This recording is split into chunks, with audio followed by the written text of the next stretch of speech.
Alright, so in this guide section, I'm going to show you how you can add your products. Shall we say, dati I've shown you how you can load the initial products here. But since may mga products dito na wala ka, and meron ding meron, and then yung meron, i-retain mo lang, yung wala, i-delete mo, and then yung wala dito na meron ka, then i-add mo siya dito. How you can add that one? Go to product na walang S section here, and then you'll be redirected here. So you need to upload the image and the details of the products. Now, in order for you to have an image, I will say maka-upload tayo ng products na, di ba dati we deleted the Milo here in the previous section or in the previous video. So shall we say meron pala akong Milo sa tindahan.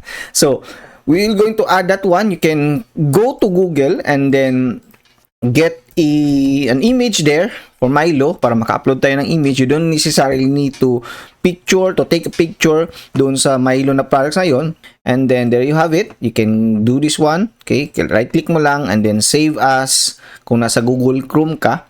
Then make sure alam mo kung nasaan na download. So na-download ko siya doon sa aking download folder, and then I'm gonna upload it one. And then there you have it sa download folder ko. Then there you have it. I have already an image sa Milo. And then here, product name, so let's say Milo sachet, 24 grams, right? And then description. So sa description, you can use ChatGPT to create a description for you. Okay, sabihin mo dito, create a description about this product. Right? Lagay mo ganyan. Tapos, enter mo, and then ChatGPT will going to give you a short description.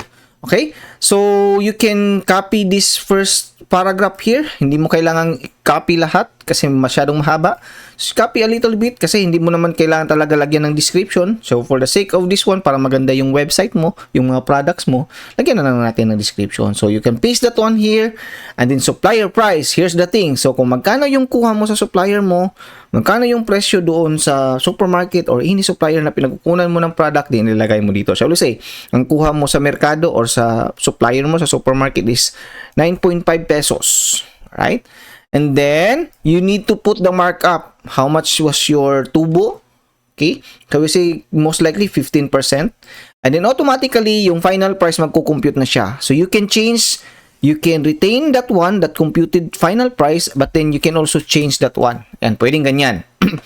And then, category, sabihin natin, this is a part of beverages, I think. Right? Beverages. Pwede na yan, or pwedeng maglagay ka rin chocolate drinks na category or any categories you would think of. Then quantity, make sure that you need to put the quantity here. So, shall we say, meron kang stock sa bahay mo ng 20 pieces. Right? And then, itong quantity segregation, ipapaliwanag ko to kasi medyo mahaba yung explanation nito doon sa ating gratis training program. So, panoorin mo rin yung gratis training program natin. So, sold, leave as blank mo lang yan or lagyan mo ng 0 kasi wala pang benta ito. And then, barcode. So, pwede mong i-scan yung exact barcode gamit ang camera mo. So, since hindi ito magagamit kasi ginagamit ko yung camera ko ngayon. So, using your camera, or you can also use kung meron kang barcode scanner, you can also use that one para yung barcode scanner talaga ang magde-detect ng barcode ng Milo kung meron kang Milo product. And the barcode, you can also generate kung wala kang barcode and ayaw mong sundin yung barcode na nasa Milo, you can also click generate here para mag-generate siya ng barcode. And then after that one, you can click add products. And there you have it. You have now successfully uploaded the Milo products here. So that's how you're gonna add products. And then on the next video, pag-uusapan naman natin paano naman bibigyan or lalagyan ng barcode itong Milo or itong mga products na to gamit ang camera ng cellphone mo o yung webcam mo sa desktop, or kung may barcode scanner ka talaga, paano yun ginagawa. That is in preparation for the point of sale or POS system natin. And by the way, lastly, you can add unlimited products here because you are already upgraded to Cosmic Club Store account. So sa gratis Club Store kasi limited lamang yung pwede mo ma-upload na products dito, up to 50.